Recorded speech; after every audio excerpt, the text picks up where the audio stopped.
অবশ্যই তার কারণটা হচ্ছে যে দেখো, এটা আমাকে মানে তুমি যদি এই মুহূর্তে দাঁড়িয়ে বাংলাতেও দেখো, বাংলাতেও সেই আদি বিজেপি যারা, সেটা মীনা দেবী পুরোহিত হতে পারে, সেটা বিজয় ওঝা, এখন অবশ্য তৃণমূল গেছে, মানে তুমি চোখ বন্ধ করে আদি বিজেপিদের এখানে কল্পনা করো, তারা হয় ব্রাহ্মণ নয় বানিয়া, ঠিক আছে?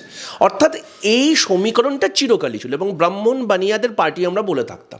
কিন্তু তুমি যদি বিজেপির, ইনি সম্ভবত 4 নম্বর মুখ্যমন্ত্রী হতে যাচ্ছেন, সাহেব সিং ভার্মা আগে ছিলেন, সুষমা স্বরাজ ছিলেন, আরেকজন কে ছিলেন আমার নামটা এই মুহূর্তে মনে পড়ছে না। তো সেক্ষেত্রে দেখলে দেখা যাবে জাটরা হয়েছে, ব্রাহ্মণরা হয়েছে, কিন্তু বানিয়ারা কখনো হয়নি। অথচ বানিয়ারা কিন্তু দিল্লি এবং মানে পশ্চিম উত্তরপ্রদেশে অত্যন্ত প্রভাবশালী একটা জনগোষ্ঠী। বাংলা হান্টের আরও খবর দেখতে নজর রাখুন।